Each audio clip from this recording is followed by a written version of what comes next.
Papa et sa nouvelle femme ont tout gâché mais maintenant il me confronte en pensant qu'il tient un moment de triomphe mais je le frappe avec la vérité. Salut tout le monde, avant de commencer la vidéo d'aujourd'hui j'ai besoin de votre aide.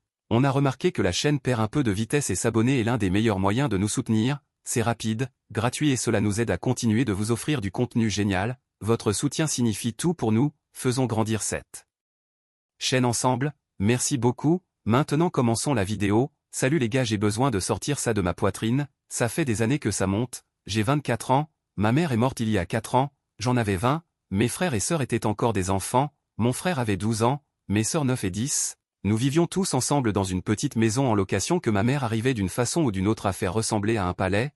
Elle travaillait de longues heures mais elle trouvait toujours du temps pour nous, repas faits maison, soirée cinéma sur le canapé, cupcakes d'anniversaire surprise dans nos boîtes à déjeuner. Elle faisait en sorte que la vie paraisse sûre. Nous n'avions pas tous le même père.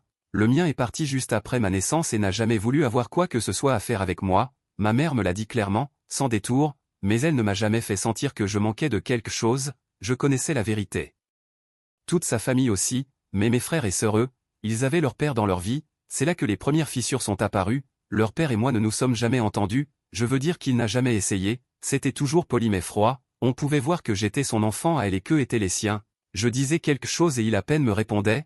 Il les emmenait déjeuner et me laissait à la maison. Ce n'était pas hostile, juste évident que je ne faisais pas partie de son tableau. Ma mère disait souvent ne laisse pas cela changer la manière dont tu traites ton frère et tes sœurs. Ils t'aiment et ont besoin de toi. C'était d'ailleurs sa dernière vraie demande. Quand elle est tombée malade, tout a ralenti. Elle ne pouvait plus le cacher. Au début ce n'était que de la fatigue. Puis de plus en plus de visites à l'hôpital. Ensuite le diagnostic, stade 4, trop avancé, trop tard. Elle avait peut-être 1 an, peut-être moins, je me souviens d'eux. Cette nuit, comme si elle était gravée dans mon cerveau, j'étais assis sur son lit à essayer d'agir normalement en faisant défiler mon téléphone pendant qu'elle pliait du linge, déjà épuisée rien que de rester debout. Elle m'a regardé et a dit, quand je partirai, ne le laisse pas changer les choses, ne le laisse pas te les prendre, ils auront plus besoin de toi que jamais, promets-moi que tu ne t'éloigneras pas, que vous prendrez soin les uns des autres. Je lui ai dit que je ne les quitterais jamais, pas maintenant, jamais, et je le pensais vraiment. Elle est morte 2 mois plus tard, paisiblement dans son sommeil dans ce même lit. C'est moi qui l'ai trouvée. J'ai appelé tout le monde, j'ai passé ces coups de fil que personne ne veut faire. Mes frères et sœurs étaient encore à l'école. Je suis allé les chercher et je les ai emmenés directement chez grand-mère et grand-père pour qu'ils ne la voient pas comme ça. Après les funérailles tout a changé, je suis allé vivre chez nos arrière-grands-parents du côté de maman. C'étaient les seuls qui m'aient jamais traité comme si j'avais de la valeur. Mes frères et sœurs, leur père les a pris, tout était déjà emballé, comme s'il attendait ce moment-là. Pas de discussion, pas de conversation, pas de qu'aurait voulu votre mère, juste ils viennent avec moi. Je ne me suis pas battu, je n'étais pas en position légale de le faire, mais quelque chose dans sa manière d'agir, comme s'il cochait une case, mais restait en mémoire, froid. Mécanique, pas comme un père en deuil, plutôt comme quelqu'un qui récupérait ce qu'il estimait lui revenir. On était tous en vrac à l'époque, mais même dans ce chaos je me souviens avoir pensé qu'il ne semblait pas vraiment l'avoir perdu, pas vraiment. Je suis resté proche de mes frères et sœurs, appels, messages, visites quand je pouvais, anniversaires, bulletins scolaires, maux de ventre, drames amoureux, disputes entre amis, tout ce qu'ils vivaient, j'étais toujours à un message de distance. Leur père n'aimait pas ça, il rendait les choses bizarres, demandait pourquoi il m'appelait en premier, me disait de reculer, mais je ne lui avais rien promis à lui, j'avais promis à ma mère. Je savais que les choses ne seraient pas simples, mais je ne m'attendais pas à ce qu'il compte autant sur moi. J'avais 20 ans, à peine capable de tenir ma propre vie debout, travaillant à mi-temps, étudiant, mais ils se fichaient de tout ça. Ils m'écrivaient quand ils étaient tristes, m'appelaient après l'école juste pour parler ou demander un conseil, sur des choses que leur père balayait ou ne comprenait pas. Ça a commencé petit. Ma plus jeune sœur m'a envoyé un message un jour pour des douleurs au ventre en disant qu'elle pensait qu'elle allait mourir. Je lui ai posé quelques questions et j'ai compris que c'était ses premières règles. J'ai quitté le travail plus tôt, j'ai acheté ce qu'il fallait et je suis resté avec elle devant son école jusqu'à ce qu'elle se sente assez bien pour y retourner. Je lui ai expliqué comme maman le faisait. 1 semaine plus tard, mon autre sœur est passée par la même chose, j'étais son premier appel, ensuite tout s'est enchaîné. Jour de maladie c'était moi qui le contactais, devoir de maths, j'étais en appel vidéo avec eux tard dans la nuit, problème de cœur, drame d'amis, angoisse de cours de sport, tout. Je n'ai jamais demandé ce rôle mais je ne l'ai pas repoussé non plus. Ils avaient besoin de quelqu'un pour les attraper émotionnellement et j'étais le seul à me présenter.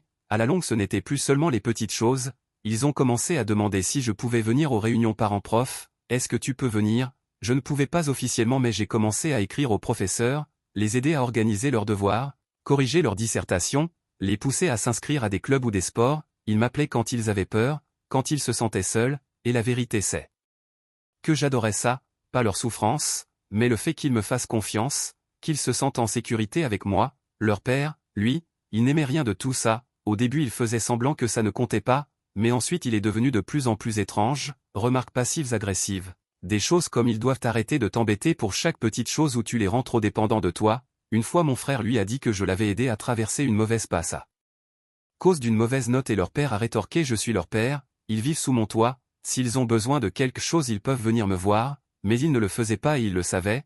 Quelques mois plus tard j'ai reçu un message de ma sœur qui m'a vraiment frappé, juste une seule phrase. Pourquoi veulent-ils qu'on l'oublie? Elle parlait de notre mère. Je ne savais pas encore ce qui avait déclenché ça, mais je lui ai dit que ce n'était pas nécessaire, jamais. C'est à partir de ce moment-là que j'ai commencé à entendre des choses, de petites remarques, des signes que leur père n'aimait pas qu'ils parlent de notre mère. Qu'ils coupaient court à la conversation dès qu'elle était mentionnée. Qu'ils n'avaient plus le droit d'avoir de photos d'elle dans leur chambre. Que chaque fois qu'ils disaient maman faisait ou maman disait, ils changeaient de sujet ou leur faisaient croire qu'ils exagéraient. Je leur ai dit parlez d'elle autant que vous le voulez, c'était votre mère, personne n'a le droit d'effacer ça. Quelques semaines plus tard, j'ai déposé des courses et des fournitures au secrétariat de leur école pour qu'ils les récupèrent, leur père l'a découvert et m'a appelé furieux. Il a dit que je sapais son autorité, que je dépassais les bornes, que c'était le rôle de sa compagne de gérer ce genre de choses. Compagne. Ce mot m'a pris de court. Jusqu'à ce moment-là, personne n'avait parlé d'une nouvelle femme dans le décor. Mais quand j'ai interrogé mes frères et sœurs, ils m'ont dit que leur père avait commencé à faire venir quelqu'un à la maison. Elle n'avait pas été présentée comme une petite amie, juste une amie qui restait tard, et qui, peu à peu, avait commencé à passer la nuit. Ils ne savaient pas depuis quand cela durait, mais l'une de mes sœurs m'a dit, elle est juste là, tout le temps maintenant. Il était clair qu'elle prenait possession de l'espace. Elle faisait des remarques, réorganisait les affaires, se comportait comme si elle avait de l'autorité. Et soudain, tout s'est éclairci, ils ne voulaient pas seulement m'écarter, ils voulaient remplacer tout ce qui leur rappelait maman. Y compris moi. Puis, quelques mois après qu'elle ait commencé à venir régulièrement, elle a aussi amené quelqu'un d'autre dans l'équation, son fils Caleb. Caleb avait environ l'âge de mon frère, 12 ans, bientôt 13, mais c'était le genre de gamin qui se nourrit du malheur des autres. Imaginez un petit insolent, l'air suffisant, avec une tignasse en bataille, qui agit comme si tous les adultes devaient lui lécher les bottes parce que maman et beau-papa le laissent tout faire. Puis leur père a fait l'annonce, il allait se marier. Pas de préparation, pas de discussion, juste une phrase lâchée comme si c'était sans importance, je voulais juste vous dire que Mélissa et moi, on se marie le week-end prochain. Mélissa. C'était la première fois que j'entendais son prénom dit comme s'il comptait. Tout le monde savait. Certains membres de la famille ont même posté des photos en ligne. Mais tout a été fait à la va-vite, comme un barbecue organisé à la dernière minute. Pas de vraie célébration, pas une seule mention de maman, aucune considération pour ce que pouvaient ressentir les enfants. Mes frères et sœurs n'ont pas été consultés pour savoir s'ils voulaient en faire partie, on attendait juste de qu'ils viennent, qu'ils sourient et qu'ils fassent avec. Mais ils ne l'ont pas fait. Ma sœur m'a raconté qu'elle avait pleuré dans les toilettes pendant la réception parce que quelqu'un lui avait dit qu'elle avait de la chance d'avoir une nouvelle maman maintenant. Mon frère a eu des ennuis pour avoir dit tout haut, j'ai déjà une maman. Après le mariage, tout a changé très vite. Mélissa n'était plus seulement là pour aider, elle prenait désormais les décisions. Elle choisissait leurs vêtements, réécrivait leur routine. Elle leur a fait jeter les dessins qu'ils avaient faits pour maman. Elle leur a dit que la maison avait besoin d'un nouveau départ. C'est là que j'ai compris que ce n'était pas juste gênant, c'était un effacement total. Je leur ai dit qu'ils n'avaient pas à appeler quelqu'un maman s'ils ne le voulaient pas. Que personne n'avait le droit de leur imposer ça. Ils ont tous les deux hoché la tête, mais c'était le genre de hochement qu'on donne quand on a déjà été brisé au silence. Quelques semaines après le mariage, je suis passé voir comment allaient mes frères et sœurs, quand ma sœur m'a pris à part, « Tu as pris le médaillon de maman ?» m'a-t-elle demandé. Je me suis figé. Quel médaillon? Celui qu'elle portait tous les jours, en forme de petit cœur. Mon estomac s'est noué. Ce collier, c'était celui que notre mère ne retirait jamais, même pendant la chimio. Je me souvenais d'elle, agrippant ce pendentif dans son lit quand elle ne pouvait même plus se redresser, disant que ça lui rappelait de s'accrocher. Je ne l'avais pas vue depuis les funérailles. J'ai dit à ma sœur que j'allais me renseigner, mais j'avais déjà un mauvais pressentiment. Ce soir-là, mon frère me l'a confirmé. Mélissa avait fouillé les placards la semaine après le mariage, et avait tout rangé dans des cartons. Pas seulement les vêtements. Tout. Les bijoux, les foulards, les photos encadrées, les dessins des enfants que maman avait accrochés dans le couloir, tout avait disparu. Je l'ai appelé directement, je lui ai demandé ce qui était arrivé aux affaires de maman. Il n'a même pas bronché. Il a simplement dit qu'il était temps de faire du tri, qu'il fallait faire de la place, que ce n'était que des objets. Des objets. C'est comme ça qu'il a appelé les seules choses qui portaient encore sa trace. Je lui ai demandé si les enfants avaient pu choisir quelque chose. Il a dit non, que garder tout ça autour d'eux n'était pas sain, qu'ils devaient aller de l'avant. Il ne savait même pas ce qui avait disparu, jusqu'à ce qu'il soit trop tard pour demander. Personne ne les avait prévenus. Personne ne leur avait donné la chance de dire « Je peux garder ça ?» ou « Ça me rappelle maman ». Et quand ils ont posé des questions, Mélissa leur a répondu « On crée de nouveaux souvenirs maintenant. » Non. On ne remplace pas le deuil par des meubles et des bougies parfumées. On n'efface pas la personne qui les a élevés parce que sa présence rend votre vie un peu moins confortable. C'est à ce moment-là que j'ai cessé d'accorder le moindre bénéfice du doute à leur père. Jusqu'à ce jour, je pensais peut-être qu'il était simplement dépassé, ou déconnecté. Mais debout là, à entendre ma sœur me demander pourquoi les affaires de maman n'étaient plus dans son tiroir, ce n'était pas un oubli. C'était délibéré. Il ne voulait pas qu'ils guérissent. Il voulait qu'ils oublient. Il reconstruisait cette maison comme une page blanche, comme si elle n'avait jamais existé. Mais elle a existé. Et tant que je respirerai, ils ne l'oublieront jamais. Mais ensuite, au fil des semaines, j'ai commencé à remarquer à quel point ils avaient l'air épuisés. Usés. Mon frère m'a envoyé un message à minuit un soir pour me dire qu'il devait rester debout tard à frotter les plaintes parce que Mélissa avait dit « Vous devez commencer à mériter votre place ici ». Il devait faire le ménage après l'école tous les jours. On attendait d'eux qu'ils fassent la vaisselle, les salles de bain, l'aspirateur, tout. Mélissa leur a dit que leur mère les avait trop gâtés, qu'elle les avait rendus mous, et que maintenant ils devaient être élevés correctement. Ils n'avaient pas le droit de répondre, pas le droit de se reposer tant que tout n'était pas terminé.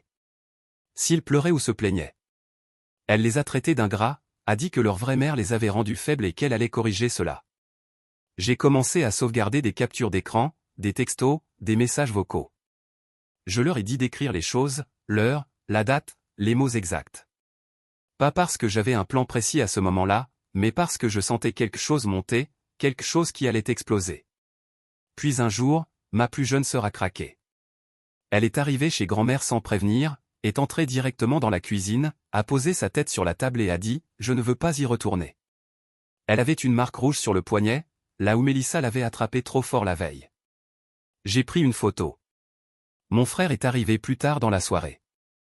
Il m'a dit qu'il n'avait plus le droit de parler de maman. Que Mélissa leur avait dit qu'elle était leur mère maintenant et que s'ils ne commençaient pas à l'accepter, les choses allaient devenir compliquées. Je lui ai demandé directement « Est-ce que tu te sens en sécurité dans cette maison, Zrenia ?» Il m'a dit non.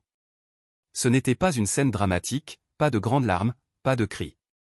Juste une voix calme, épuisée, je ne veux plus vivre avec eux. Je lui ai demandé pourquoi. Il m'a dit, parce qu'ils nous détestent. Que s'est-il passé? Ai-je demandé. Il a regardé ses mains. Caleb a raconté à tout le bus que j'avais fait pipi au lit. Puis il a continué, petit à petit, comme s'il avait peur que les mots lui causent des ennuis. Caleb le faisait trébucher dans les couloirs, volait ses crayons, poussait les autres à se moquer de son bégaiement, murmurait des choses cruelles quand les professeurs ne regardaient pas, se moquait des photos de maman jusqu'à ce qu'il cesse de les mettre dans son sac. À la maison, Caleb le bousculait accidentellement, l'appelait monstre, lui disait que personne ne regrettait leur mère parce que Mélissa était mieux de toute façon. Et quand il essayait d'en parler à leur père ou à Mélissa, il disait qu'il inventait. Il a murmuré, Mélissa dit que je suis gâté. Encore ce mot. Gâté. Il l'utilisait comme une arme. Comme si avoir besoin de réconfort était une faiblesse, comme si pleurer était de la manipulation. Mon frère avait des cernes sous les yeux, sa voix était plate. Ce n'était pas juste une mauvaise semaine à l'école. C'était une souffrance construite, entretenue, méthodique. Le lendemain, j'ai décidé d'aller chez eux. J'ai simplement pris ma voiture et j'ai sonné à la porte. Mélissa a ouvert avec ce sourire en plastique qu'elle mettait toujours quand elle voulait paraître innocente. Sa posture s'est raidie dès qu'elle m'a vu. Son mari est arrivé derrière elle, les bras croisés, le visage vide. Je suis entré, je me suis assis et je les ai regardés tous les deux dans les yeux. Et j'ai tout déballé. Tout ce que mon frère m'avait dit. Ce qui se passait à l'école. Ce qui se passait à la maison. Le comportement de Caleb. L'indifférence de Mélissa. Leur manière d'effacer chaque trace de notre mère chez mes frères et sœurs. Le ménage jusqu'à minuit. Les fermetures émotionnelles. Le silence. Les ecchymoses. Je leur ai dit que je savais. Que ça allait s'arrêter. Et je leur ai fait comprendre que s'ils voulaient transformer ça en combat légal, ils allaient perdre. Ils n'ont rien nié. C'est ce qui en disait le plus long. Ils sont restés là, à passer d'une expression à une autre. D'abord l'agacement, ensuite la défense, puis le mépris pur. Mélissa a essayé de présenter ça comme si je cherchais des problèmes, comme si les garçons se bagarraient entre eux et que mon frère était trop sensible. Elle a encore utilisé le mot gâté, comme si c'était sa seule cartouche. Son père, c'était pire. Froid. Détaché. Comme si tout ça ne valait même pas son énergie. Il ne me voyait pas comme de la famille. Il ne m'avait jamais vu ainsi. Pour lui, je n'étais qu'un obstacle, un reste du passé de son ex-femme qui refusait de se taire. Ils ont tous les deux clairement montré qu'ils ne changeraient rien, qu'ils n'admettraient rien, et qu'ils ne protégeraient certainement pas mes frères et sœurs de ce qu'eux considéraient comme normal. Pour eux, c'était leur maison, leurs règles. Et j'étais le problème parce que je m'en mêlais. Je suis parti sans dire un mot de plus. Le lendemain, j'ai appelé l'école. J'ai parlé au professeur de mon frère, qui m'a confirmé qu'ils avaient remarqué des changements dans son humeur. Elle a dit qu'elle allait faire un signalement officiel, contacter le conseiller d'orientation, le garder à l'œil. Je voyais que c'était une des bonnes, une de celles qui se soucient vraiment. C'était la première vraie victoire. Ensuite, je suis passé au peigne fin tous nos échanges. Les captures d'écran, les photos. J'ai tout organisé dans des dossiers. J'ai tout sauvegardé. J'ai même ouvert un drive Google sécurisé et j'ai commencé à y charger chaque pièce de documentation que j'avais. Parce que ce n'allait pas être une de ces histoires où personne ne croit l'enfant. Puis mon frère m'a tendu une tablette. J'ai trouvé quelque chose, m'a-t-il dit. C'était l'ancien iPad de papa. Un de ceux qu'il n'utilisait presque plus, qu'il avait sûrement oublié. Il était encore connecté à son ancien compte iCloud. Dans l'album partagé avec vous, il y avait une photo qui n'avait rien à faire là. Lui et Mélissa se tenant par la main au lac Browning. Date, 6 mois avant que maman ne meure. Elle faisait encore sa chimio quand cette photo a été prise. Elle essayait encore de faire semblant que tout irait bien. Et lui, il était déjà avec quelqu'un d'autre. J'ai regardé cette photo longtemps. J'avais froid. Comme si je voyais enfin ce qu'il était vraiment, sous toute l'autorité de façade et les leçons sur la famille. Je l'ai montré à grand-mère. Elle a dit, cet homme répétait une nouvelle vie avant même que l'ancienne ne soit finie. Et ce n'était pas fini. On a trouvé d'autres reçus. De restaurants, hors de la ville, les soirs où il disait à mes frères et sœurs qu'il avait des réunions tardives. Une facture d'hôtel avec leurs 2 noms dessus, et même des emails de Mélissa envoyés depuis son ancien compte. Et c'est à ce moment-là que papa est arrivé. Je ne l'ai même pas entendu arriver. J'étais dans l'allée en train de vérifier l'angle de la caméra quand j'ai vu son pick-up se glisser lentement, comme s'il était en mission divine. Il est descendu, a marché droit vers moi avec ce même ton neutre et creux qu'il utilisait toujours quand il s'apprêtait à dire quelque chose de manipulateur. « Tu dois arrêter ça », a-t-il dit. « Tu les montes contre moi. Tu remues le passé. Ça n'aide personne. » Je l'ai regardé. « Tu couchais avec elle pendant que maman était encore en vie. » Il ne l'a pas nié. « Tu peux faire comme si ça ne les avait pas détruits, mais ils s'en souviennent. » Elle se battait encore pour sa vie, et toi, tu bâtissais déjà une nouvelle existence sans elle. Quel genre d'homme fait ça? Il s'est approché. Tu n'es pas leurs parents. Tu ne sais pas ce que notre mariage était. Je lui ai dit, elle était allongée dans un lit d'hôpital en train de vomir du sang et toi tu réservais des séjours au bord du lac avec ta nouvelle copine. Il a dit, ce n'était pas si simple. Moi, non, le cancer n'a rien de simple. Le deuil non plus. Mais toi, tu n'es qu'un lâche qui ne voulait pas affronter le fait de la voir mourir. Il a répliqué, tu ne peux pas me juger. J'ai répondu, si, je peux.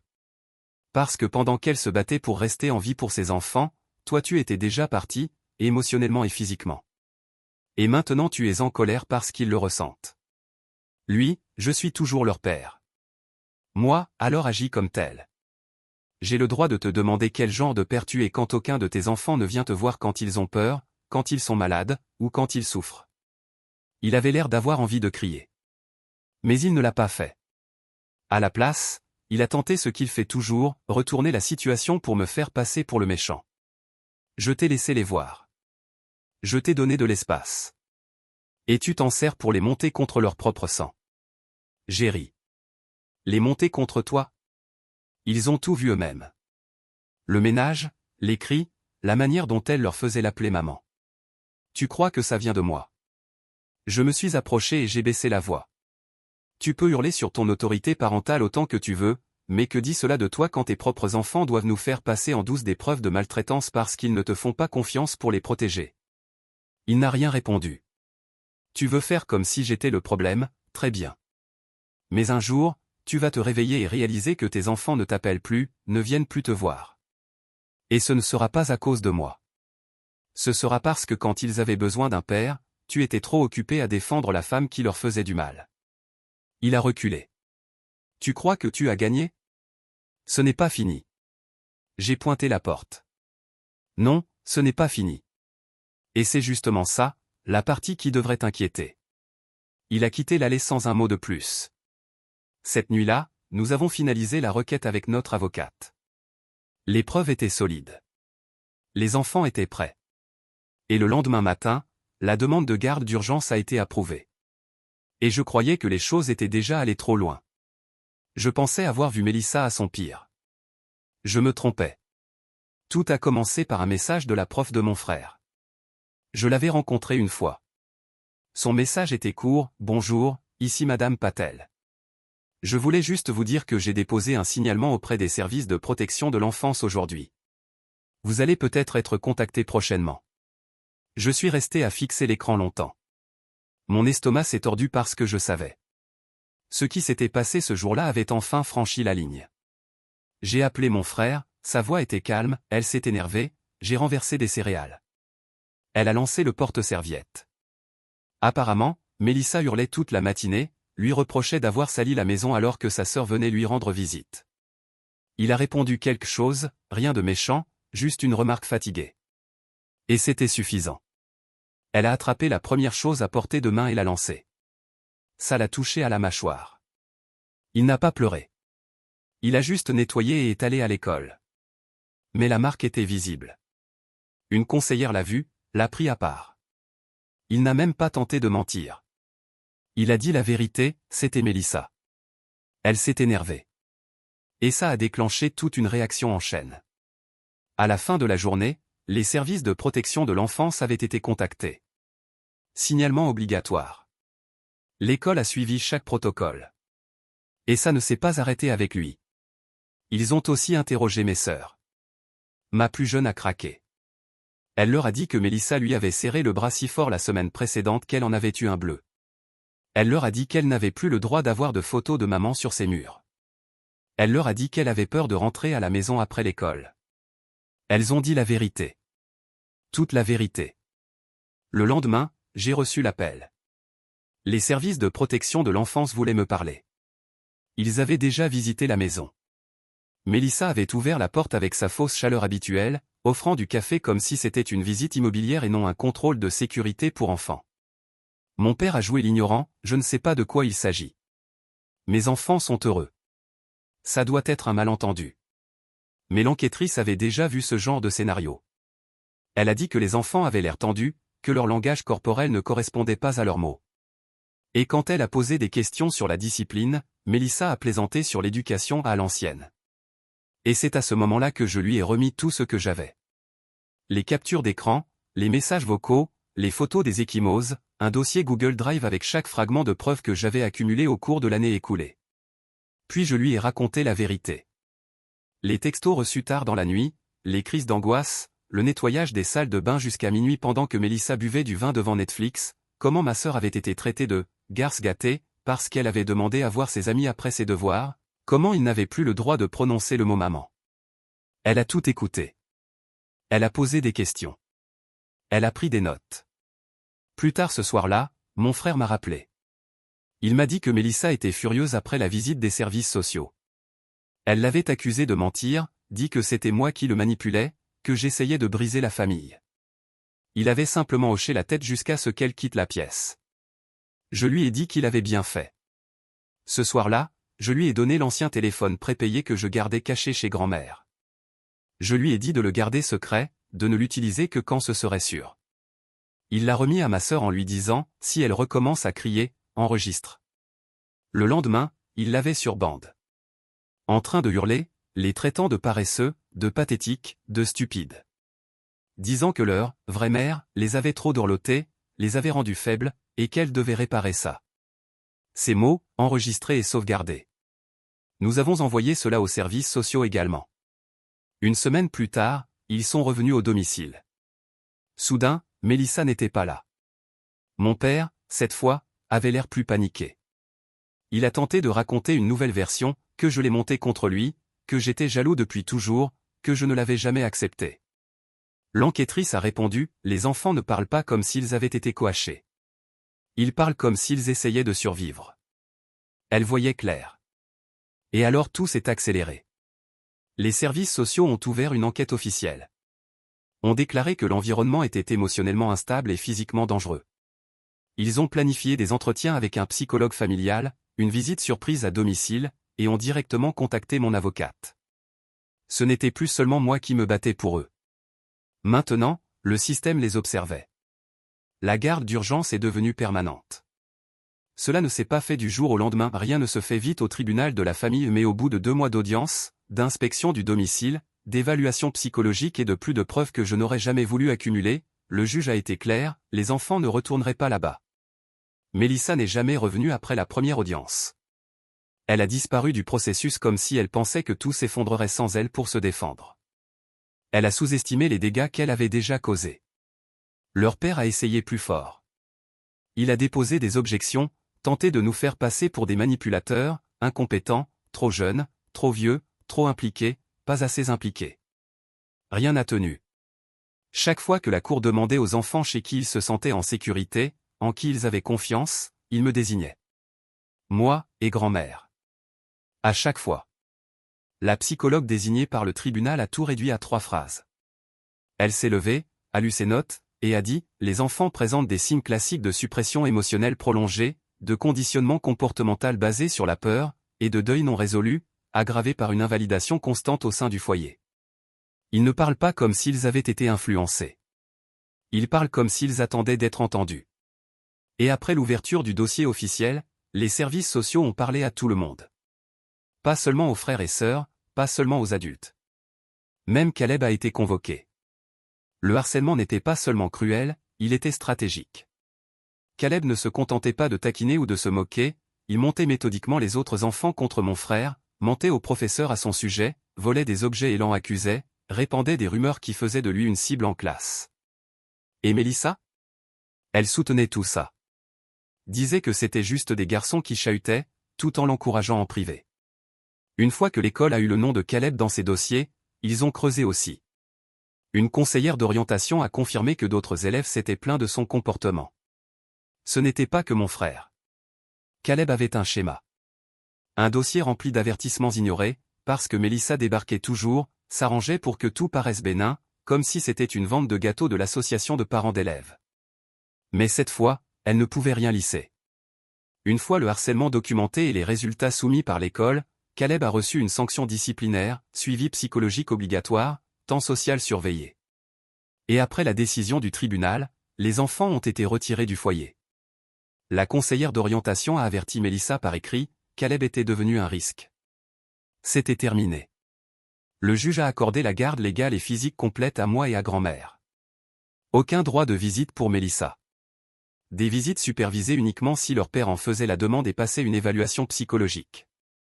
Et il ne l'a pas fait. Cet homme a quitté la salle d'audience sans dire un mot aux enfants. Pas même un regard. Il est parti comme si tout cela était au-dessous de lui. Comme s'il n'était pas la raison pour laquelle tout cela avait dû arriver. Et Mélissa, déjà absente des audiences, a paniqué après le rapport. Elle a retiré Caleb de l'école 2 semaines après la perte de la garde et a déménagé sans laisser d'adresse. Ils ont disparu. Quant à mon frère, une fois Caleb parti, c'était comme regarder un enfant désapprendre la peur en temps réel. L'anxiété constante, les hésitations, les épaules rentrées, tout a commencé à tomber, couche par couche. Ses notes ont remonté. Il s'est fait quelques amis. Il s'est même inscrit au club de robotique. La conseillère m'a dit, on découvre enfin qui il est vraiment. Après cela, la poussière a commencé à retomber. Lentement, mes frères et sœurs ont recommencé à se comporter comme des enfants. Cela a pris du temps. Au début, ils étaient encore tendus, sursautaient au moindre bruit, hésitaient avant de parler, demandaient l'avis de moi ou de grand-mère avant de faire quoi que ce soit, comme s'ils attendaient d'être punis. Mon frère a recommencé à dormir toute la nuit. Mes sœurs ont réaccroché leurs dessins dans leur chambre. Des photos de notre mère. De nous tous. D'une maison qui ressemblait beaucoup à celle de grand-mère. Mélissa n'a plus jamais repris contact. À ma connaissance, elle a emballé ses affaires et a disparu dès que la procédure judiciaire est devenue sérieuse. Elle n'avait jamais été une mère, juste une actrice de théâtre, essayant de réécrire une histoire qui avait déjà son personnage principal. Mon père, lui aussi, s'est effacé. Aucun appel, aucune excuse. Tous les quelques mois, il essayait d'envoyer une carte d'anniversaire ou un texto du genre « Comment ça va ?», mais les enfants ne répondaient plus. Finalement, il a abandonné. Et je ne l'ai pas poursuivi. C'était son choix. La vie est devenue plus calme. On a construit nos routines. Les goûters après l'école, les soirées films, les week-ends au bord du lac. Puis, environ 1 an et demi après la décision du tribunal, elle est tombée malade. C'est arrivé vite. Un de ces trucs qu'on découvre trop tard. Le médecin a dit quelques mois. Elle est morte à la maison, paisiblement. Nous étions tous là. Les enfants étaient plus grands, plus forts. Ils lui ont tenu la main et l'ont remercié. Mon frère n'a pleuré qu'après. Ma sœur a dormi dans son lit pendant 1 semaine. Elle nous a tout légué. La maison, ses économies, un fonds pour les études des enfants, et une lettre pour moi. À l'intérieur, une seule phrase, « Tu as tenu ta promesse, alors j'ai tenu la mienne. » Et là, j'ai pleuré pour la première fois depuis la mort de ma mère. 3 semaines plus tard, on venait juste de perdre grand-mère. On était encore en train de gérer les papiers de succession, la logistique du deuil, les titres de propriété, les dossiers scolaires, aider les enfants à s'installer dans une vie qui, tout à coup, semblait beaucoup plus silencieuse. Et c'est là qu'il est réapparu, comme un cafard qui revient une fois les lumières éteintes. Son pick-up s'est garé devant, le même.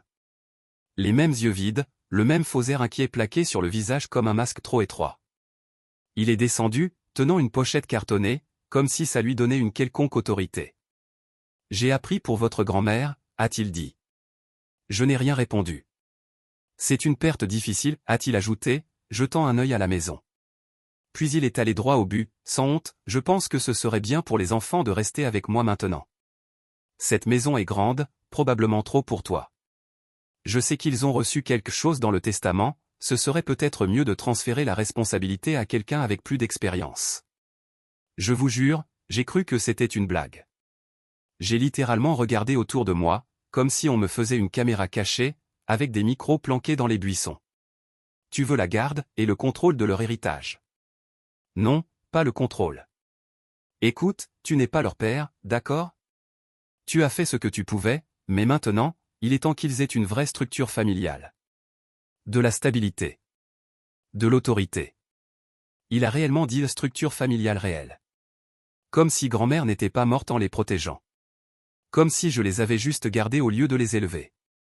Je lui ai demandé, d'un ton calme, et dans cette pochette, il y a quoi ? Il l'a ouverte comme un vendeur sordide. C'était une ébauche de proposition, aucun avocat ne l'avait signée, juste une impression le cost qui avait probablement été tapé sur l'égal Zoom à 3 heures du matin sous caféine. Ça listait les biens légués aux enfants et détaillait son idée de tutelle consolidée. Il voulait emménager dans la maison, accéder à leurs fonds pour les études et les dépenses du foyer, et avoir autorité sur toute décision financière. Il voulait la maison. L'argent. Le contrôle. Sans jamais avoir assumé la douleur. C'est à ce moment-là que ma sœur est sortie sur le porche et l'a vue. Elle s'est figée, comme si son sang se transformait en glace. Puis elle a couru à l'intérieur. C'était fini pour moi. Je n'ai pas discuté. Je n'ai pas crié. Je suis simplement entré, j'ai sorti le dossier d'urgence que grand-mère et moi avions préparé, parce qu'on savait que ce jour pouvait venir, et j'ai appelé notre avocate. Cessez et abstenez-vous, immédiat. Quand ce pauvre type était à mi-chemin vers son pick-up, il se faisait signifier. Notre avocate avait tout pré-rédigé, notarié, prêt à partir dès qu'il tenterait quelque chose. Le document indiquait qu'il n'avait aucun droit légal sur les enfants, qu'il avait renoncé à toute responsabilité parentale en ne contestant pas la décision du tribunal. Toute tentative d'accès ou d'interférence avec leurs biens serait immédiatement suivie d'une réponse juridique civile et pénale. Les enfants avaient déclaré sous serment au tribunal qu'ils ne souhaitaient plus avoir de contact avec lui. Tout contact ultérieur serait considéré comme du harcèlement. Il a tenté de discuter avec l'agent de notification. « Vous ne pouvez pas m'empêcher de voir mes enfants. » Elle a répondu comme si elle avait entendu ça 100 fois, « En réalité, monsieur, selon la clause 4b de votre dernière audience de garde que vous n'avez pas contestée aussi, nous le pouvons. Et nous venons de le faire. » Il m'a regardé, espérant encore que je recule. « Donc c'est tout ?» a-t-il demandé. « Tu vas juste m'effacer ? J'étais leur père avant que tu sois même capable de te raser. Tu crois vraiment que des papiers de tribunal te rendent plus important que le sang ? » J'ai répondu « Oui. Parce que pendant que tu étais avec ta maîtresse, c'est moi qu'ils appelaient en larmes à 1h du matin. C'est moi qui étais là. Donc si tu cherches un remerciement, va regarder dans la boîte aux lettres de cette maison vide que tu as abandonnée, parce qu'il ne viendra pas. Tu t'es déjà effacé tout seul. Nous, on rend ça officiel. » Il est parti en trombe, comme un homme qui venait de réaliser que le distributeur était vide. Et maintenant, il ne reste que nous. Moi et eux. J'ai 24 ans. Je ne suis pas un père. Je n'essaie pas de l'être. Mais je suis ce qu'ils ont. Et ça me suffit. Je reçois leur colère, leur confiance, leur désordre, leur amour. Ma mère m'a demandé de ne jamais changer avec eux. De les protéger. Et quoi qu'il nous soit arrivé les abus de pouvoir de Mélissa, l'absence de mon père, les tribunaux, les mensonges, j'ai fait exactement cela. Et je continuerai. Chaque jour.